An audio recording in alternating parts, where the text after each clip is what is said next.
जी। तो आवाज ठीक है मिस्टर हमजा? मैं ऑडिबल? जी जी ओके। तो टॉपिक आप लोगों को पहले भी पता है, इम्पैक्ट्स ऑफ सॉफ्ट स्किल्स। तो इसको हम डिटेल में डिस्कस करते हैं। कोशिश करेंगे कि इसको एक ही मीटिंग में जो है वो एंड करें, ताकि इसको ज्यादा लेंथी ना लेके जाएं। ओके इंशाल्लाह। तो ये हमारे कंटेंट्स हैं। इनको हम जो है डिस्कस करेंगे डायरेक्टली। इनको तो डिस्कस नहीं करेंगे, लेकिन हम जो है हमारी जो हेडिंग्स होंगी उनमें हम इन चीज़ों को फोकस करेंगे। तो इसको बाद सबसे पहले हम ब्रेनस्टॉर्मिंग करेंगे। उसमें जो है आप सब लोगों का जो टेक है टॉपिक से मुतालिक, हम चाहेंगे कि आप जो है इसमें पार्टिसिपेट करें, क्योंकि ये कॉन्फिडेंस बिल्डिंग के लिए भी ठीक है और जो ऑडियंस की एंगेजमेंट है वो भी इसमें होनी चाहिए। इसके बाद स्लाइड्स जो भी सॉफ्ट स्किल्स के बारे में है, हम उसका जो लिटरेरी इंट्रोडक्शन है वो करेंगे, वो भी जरूरी होता है। इसके बाद जो हमारी जो प्रैक्टिकल अप्रोच होनी चाहिए इन स्किल्स के लिए, उनको हमने अपनी लाइफ में एक्वायर कैसे करना है और एग्जीक्यूट कैसे करना है, इन चीजों के बारे में भी जो है हम एक जो है वो ओवर मैप लेंगे। इसके बाद इसको हम कंक्लूड करेंगे और एंड पे जो है वो आपकी जो क्वेरीज हैं उसको हम ले लेंगे। जी, तो अब जो है आप बताएं कि इम्पैक्ट ऑफ सॉफ्ट स्किल्स इस टॉपिक से आपको क्या समझ आती है, हम इसमें क्या क्या डिस्कस करेंगे, और जो आपका जो बैकग्राउंड नॉलेज है आप अगर वो एग्जिबिट करना चाहें तो यू कैन डू। इसमें अगर आप बोलना ना चाहें तो आप चैट बॉक्स भी यूज कर सकते हैं, लेकिन हम ये चाहेंगे कि आप जो है खुद बोलें और बताएं कि इस टॉपिक से आपका बैकग्राउंड क्या है, आपको क्या समझ आती है। जी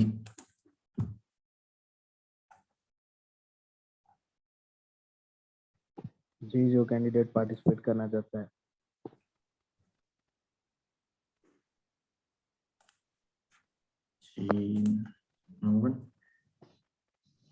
आप चैट में भी लिख सकते हैं अगर आप बोलना ना चाहें तो।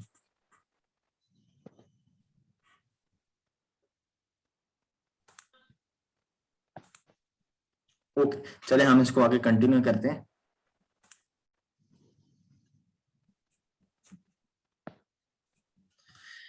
जी, तो ये पहली क्लॉज की कोटेशन है कि soft skills get little respect but will make और ब्रेक योर कैरियर। अब ये जो लिटिल रिस्पेक्ट वाली बात है, ये आजकल के दौर में तो जो है वो एप्लीकेबल नहीं है, क्योंकि आजकल तो सारा काम ही सॉफ्ट स्किल्स पे हो रहा है। तो रिस्पेक्ट को छोड़ के जो आपका करियर होता है, उस करियर में सॉफ्ट स्किल्स का बड़ा ही सिग्निफिकेंट पार्ट होता है। आगे हम एक्सप्लेन करेंगे कि किस तरह से जो सॉफ्ट स्किल्स हैं वो आपकी करियर की प्रमोशन या डिमोशन में पार्टिसिपेट करते हैं। तो अगला सारा टॉपिक हमारा इसी के राउंड अबाउट ही चलेगा। थोड़ा सा हम अब कंपेयर करेंगे कि हार्ड स्किल में और सॉफ्ट स्किल में डिफरेंस क्या होता है। तो जो हार्ड स्किल्स होते हैं वो आपके अंदर टैलेंट और एबिलिटीज होती हैं जिनको इवेल्युएट किया जा सकता होता है। ये जो स्किल्स होते हैं ये स्पेसिफिक होते हैं। तो ये स्पेसिफिक होते हैं आपकी जॉब के लिहाज से, आपके एकेडमिक्स के लिहाज से, और इनको हासिल किया जा सकता है जॉब ट्रेनिंग से। अगर मैं एग्जांपल दूं तो हार्ड स्किल जो है वो आपकी डिटेल्ड मार्कशीट है किसी भी लेवल पे, या आपका जॉब एक्सपीरियंस है, वो आपका एक हार्ड स्किल है जो कोई इवेल्युएट हो सकता है और वो स्पेसिफिक होता है। और आजकल हम जिस डेकेड में और जिस सेंचुरी में रह रहे हैं उसमें हार्ड स्किल ऑलमोस्ट एक जैसे ही होते हैं। यानी आपका जॉब लेटर अगर आप देखें, जॉब एक्सपीरियंस एक जैसा बना होता है, और आपकी जो इवेल्युएशन है उस रिजल्ट्स में थोड़ा बहुत डिफरेंस तो होता है, लेकिन उनको एक ही जो यार्ड स्टिक होता है उसमें मेजर किया जा रहा होता है। तो अगर हम बात करें तो फिर कौन सी ऐसी चीज है जो चीजों को डिफरेंशिएट करेगी, वो होगा आपका सॉफ्ट स्किल। अब सॉफ्ट स्किल वो होते हैं, ये आपकी जो पर्सनैलिटी है उसका एक एक्यूमुलेटिव पार्ट होता है जो आप अपने सोशल एनवायरनमेंट में एग्जिबिट करते हैं। यानी आपका अपने सोशल एनवायरनमेंट में बाकी लोगों से जो रिलेशन होता है, जिसको हम सोशल रिलेशन कहते हैं, वो जिस किस्म का है आपका और जिस तरह से आप उसको एग्जिबिट करते हैं वो आपका सॉफ्ट स्किल होता है। इसमें आपकी जो है वो सोशल ग्रेसेस होते हैं, आपकी कम्युनिकेशन एबिलिटीज होती हैं दोनों। इसमें आपके रिटर्न भी आ जाती है और स्पोकन भी आ जाती है। आपके लैंग्वेज स्किल्स, आपको लैंग्वेज कितनी आती हैं। अब एक बात जो है वो मैं कहना चाहता हूँ कि जो इंग्लिश है, अब आप इसको एक्सेप्ट करें या ना करें, तो जो इंग्लिश है ये इंटरनेशनल लैंग्वेज है अभी तक। कल को अगर ये चाइना इसको रिप्लेस करता है तो करता है, लेकिन अभी तक इंग्लिश है। और आप जो भी काम कर रहे हैं, आप फ्रीलांसिंग कर रहे हैं, जो इंग्लिश है उसका आपके प्रोडक्टिव रिजल्ट में एक प्लस पॉइंट है। तो आपको जो इंटरनेशनल लैंग्वेज है, अपने स्किल को इम्यूलरेट करने के लिए इंग्लिश को सीखना चाहिए, तभी जो है आप सॉफ्ट स्किल में एक्सीलेंस पे जा सकते हैं। आपकी जो पर्सनल हैबिट्स हैं, आपकी जो इमोशनल एम्पैथी है, यानी आपकी अपने काम से और बाकी लोगों से जो इमोशनल रिलेशन है, उसको हम कहते हैं इमोशनल एम्पैथी। इसमें आपको थोड़ा सा जुडिशियस होकर चलना पड़ता है। ये भी नहीं है कि अगर कोई इमोशनल मरहला आ गया है आपकी प्रोफेशनल लाइफ में तो आप बहुत ज्यादा उसमें एंगेज कर लें या आप बहुत कम करें, तो इसमें भी आपको थोड़ा जुडिशियस होकर चलना पड़ता है। फिर इसमें आपकी टाइम मैनेजमेंट है, टीम वर्क है और लीडरशिप ट्रेड्स हैं। जी, तो अब थोड़ा सा इसको हम जो है अगर हम थोड़ा सा इस पे क्विक लुक डालें, तो अगर हम कहेंगे आज की दुनिया में ज़हीन कौन है, who is intelligent in today's world, who will hire you, coping with digital world, और जो अब कोविड के बाद वाली सिचुएशन आ रही है, इन तमाम आंसर्स का, इन तमाम क्वेश्चन का जो आंसर है वो ये मिलेगा कि आपके पास जो है वो सॉफ्ट स्किल होनी चाहिए, आपकी कम्युनिकेशन होनी चाहिए, आपकी प्रॉब्लम सॉल्विंग स्किल होनी चाहिए, आपको टीम वर्क होना चाहिए। तो इन तमाम क्वेश्चंस का जो आंसर है वो हमें सॉफ्ट स्किल में ही मिलता है। तो कौन सी ऐसे जो स्किल्स हैं वो आज के दौर में हमें चाहिए, जो एक प्रोफेशनल लाइफ को जो है वो बूस्ट देते हैं या उसमें हेल्पफुल है। इसमें आपका एटीट्यूड है, आपकी कम्युनिकेशन है। इसमें मैं कम्युनिकेशन में दो चीजें करता हूँ कि सबसे पहले तो कम्युनिकेशन में आपकी लिसनिंग होनी चाहिए। हमारे यहाँ बहुत बड़ा ये इशू आ रहा है कि हम सिर्फ जो है बात करने को कम्युनिकेशन समझते नहीं। कम्युनिकेशन का सबसे पहला प्रिंसिपल ये है कि आपने सबसे पहले लिसन करना है। आप सबसे पहले बात सुनेंगे तो उसके बाद आप बात को जो है एग्जीक्यूट करेंगे। तो आपकी कम्युनिकेशन में ये चीज लाजमी होनी चाहिए। बाकी ये तमाम तक चीजें, इसको हम प्रैक्टिकल अप्रोच से कोशिश करेंगे कि एक एक चीज को जो है वो हम डिस्कस करें। आपका जो एटीट्यूड है वो हमेशा पॉजिटिव होना चाहिए। ये सबसे पहला आपके अंदर, आपकी प्रोफेशनल लाइफ में, चाहे आप स्टूडेंट हैं चाहे आप जॉब कर रहे हैं, आपके अंदर जो सबसे पहला ट्रेट होना चाहिए वो यही होना चाहिए कि आपने हर चीज को पॉजिटिव लेना है। आप जो है चैलेंजेस, क्योंकि ये नहीं हो सकता कि आपकी लाइफ में चैलेंजेस नहीं आएंगे। लाइफ जो है वो नाम ही चैलेंज का होता है। तो आप जो है वो चैलेंजेस को अपॉर्चुनिटीज के तौर पे ली। अब कोविड-19 एक एग्जाम्पल है। पूरी दुनिया जो है वो कोविड-19 के बाद ऑलमोस्ट जो है वो रुक गई, लेकिन जिन लोगों ने इस कोविड-19 को अपॉर्चुनिटी के तौर पे लिया, जिन्होंने कंप्यूटर को बोझ नहीं समझा बल्कि कंप्यूटर को चलाना सीखा, उन्होंने कंप्यूटर की जो है वो प्रिंसिपल्स को जो है वो हाई लेवल पे लेके गए। कुछ लोग फ्रीलांसिंग पे गए। अब जूम एक एग्जांपल है। कोविड से पहले जूम को जो है इतने ज्यादा वेटेज नहीं मिलती थी, लेकिन जूम वालों ने अपने आप को कंटिन्यू रखा, उन्होंने गिव अप नहीं कर दिया। तो जैसे ही कोविड आया, देखिए जूम जो है वो दुनिया की सबसे ज्यादा यूज होने वाली एप्लीकेशन बन गई। इसके अलावा लोगों ने अपने स्किल्स को इम्यूलरेट कर लिया। आज हम यहाँ से बात कर रहे हैं ऑनलाइन वेबिनार के थ्रू, तो हमने इस चैलेंज को अपॉर्चुनिटी के तौर पे लिया, और जो नॉलेज है वो पहले भी क्या नाम है लिमिट से बाहर था, अब भी जो है वो लिमिट से बाहर चला गया। और एक जो हमारा एक नेशनल बिहेवियर है कि हम एंडलेस डिबेट्स में पड़ जाते हैं। आप स्टूडेंट लाइफ में देखें, आप जो है प्रोफेशनल लाइफ में देखें, तो वो जो एंडलेस डिबेट्स होती हैं आज के दौर में उसको अप्रिशिएट नहीं किया जाता। आज के दौर में आप अपना काम आप अगर जुडिशियसली कर रहे हैं उसको अप्रिशिएट किया जाता है।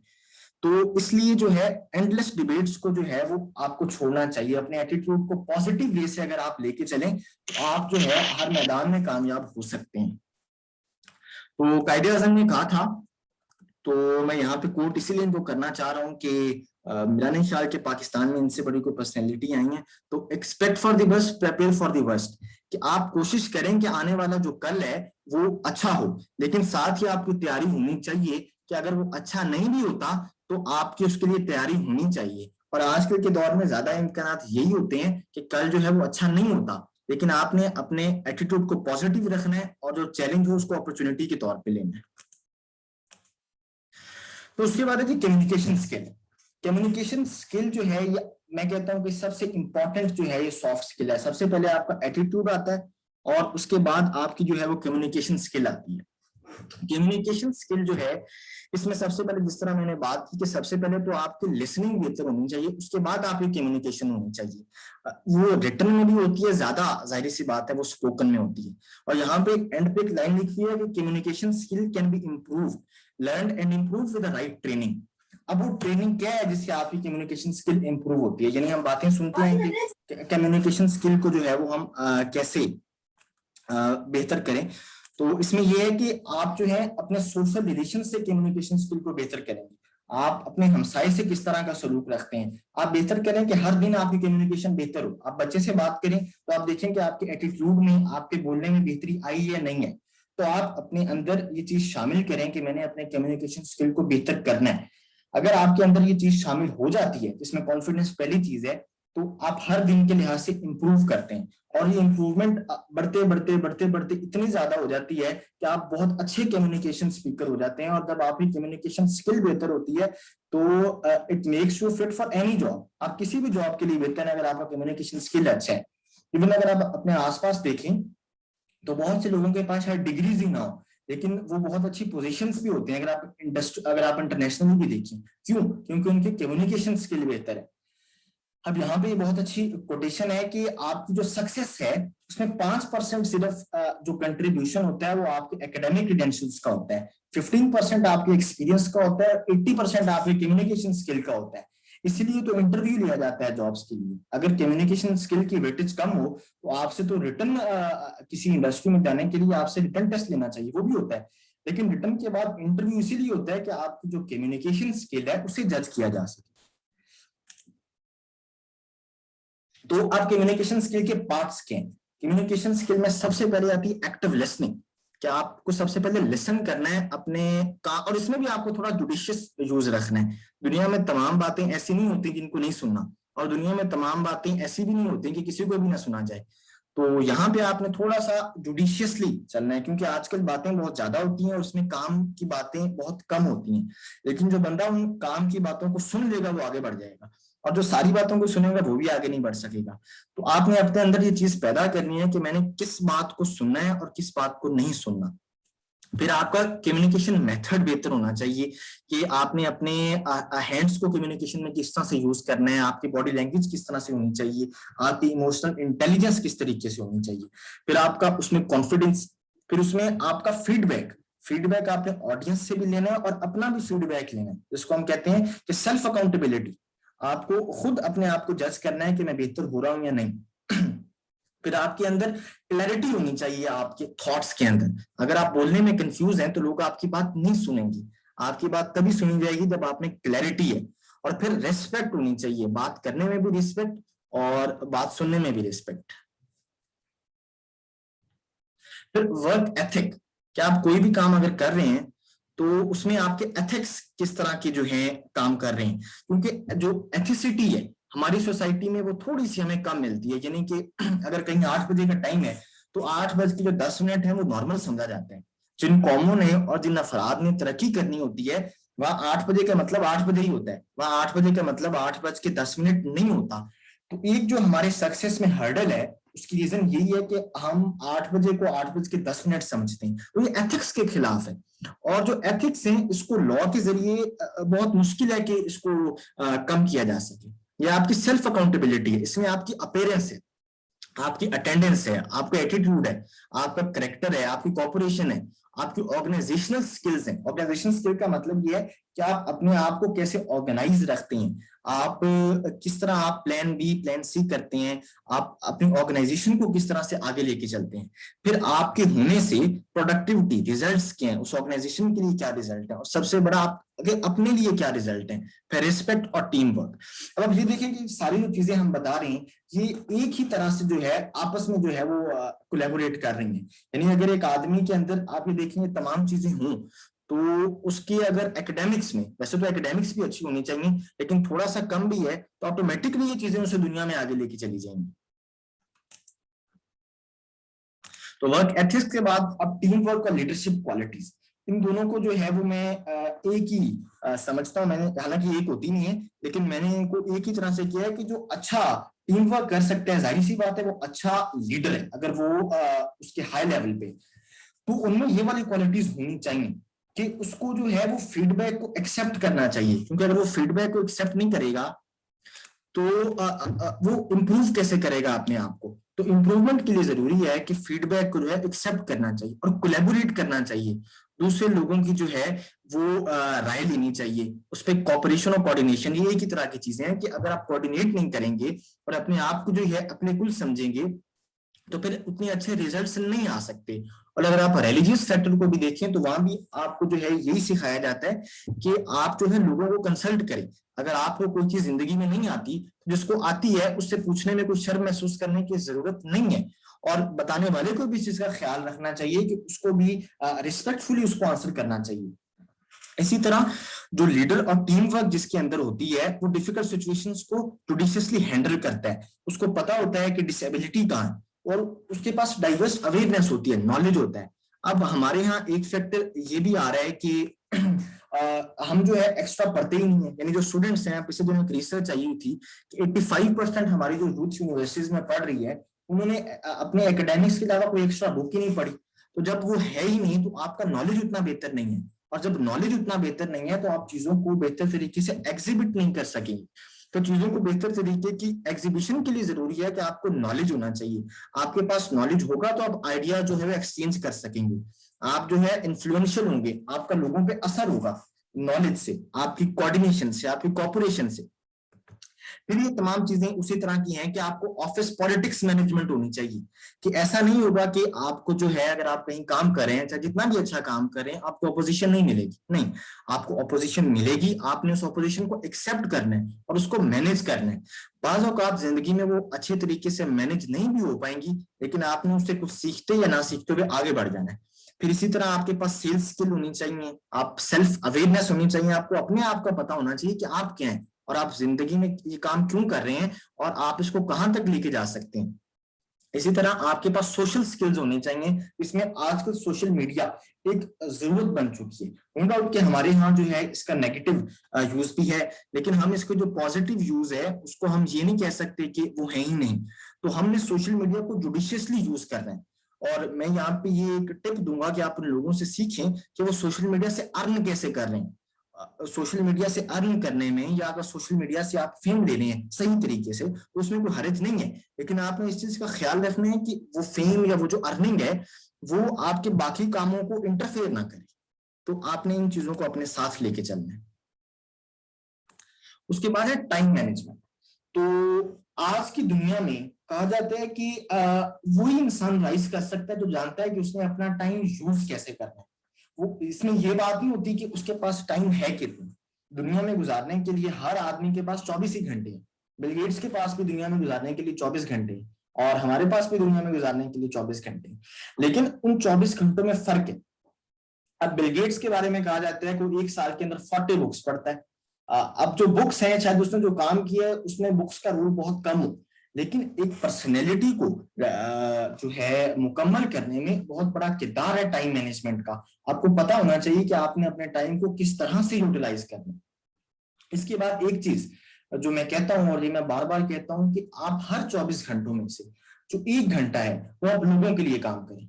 और ये हमारी ऑर्गेनाइजेशन का भी यही मकसद है कि लोगों के लिए काम किया जाए। और अगर आज मैं भी यहाँ पे बात कर रहा हूँ तो मैं भी इसी मैक्सिम से बात कर रहा हूँ कि 1 घंटा आप लोगों के लिए काम करें। अब इसके फायदे क्या होंगे? 1 घंटा लोगों से काम करने के लिए आपकी कम्युनिकेशन स्किल बेहतर होगी, आपका एटीट्यूड बेहतर होगा, आपकी टाइम मैनेजमेंट बेहतर होगी, तो ऑटोमेटिकली जितने भी आपके सॉफ्ट स्किल्स हैं वो बेहतर होंगे।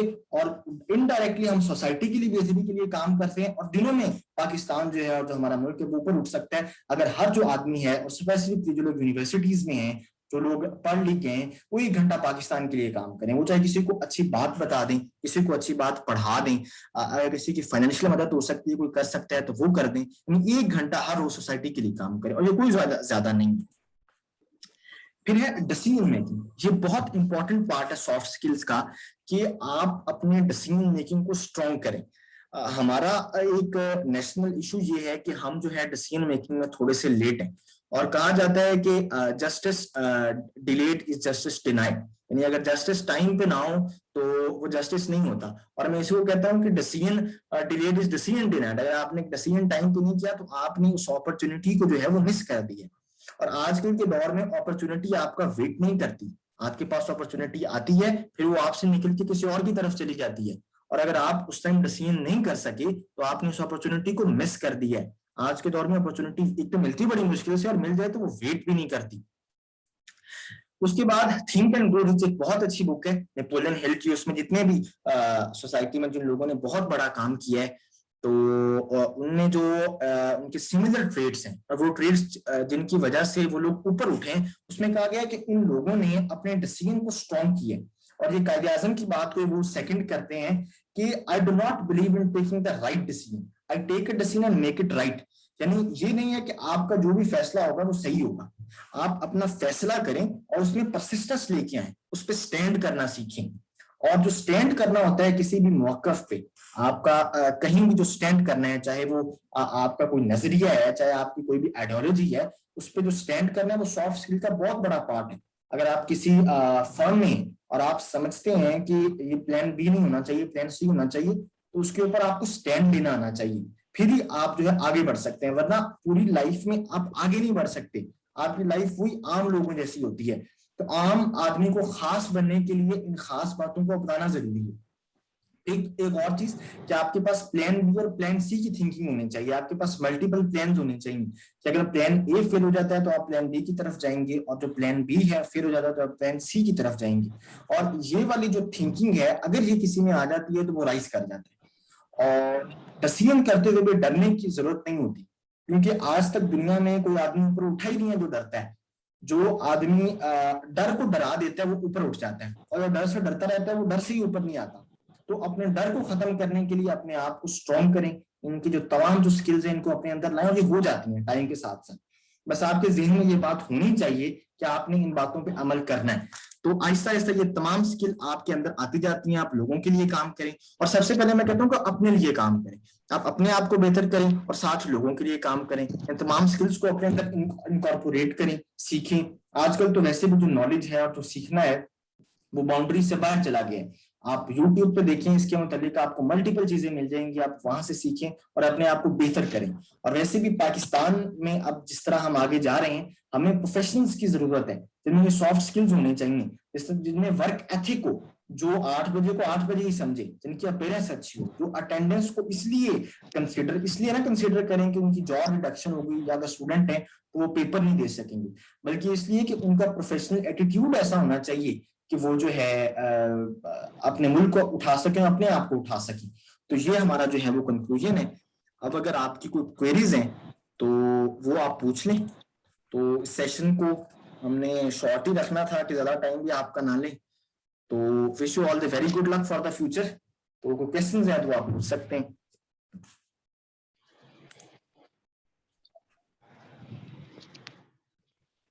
जी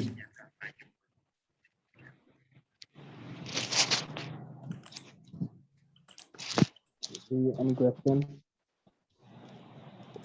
आप चैट बॉक्स पे यूज कर सकते हैं, अगर आप बोल के ना पूछना चाहें you can use the chat box.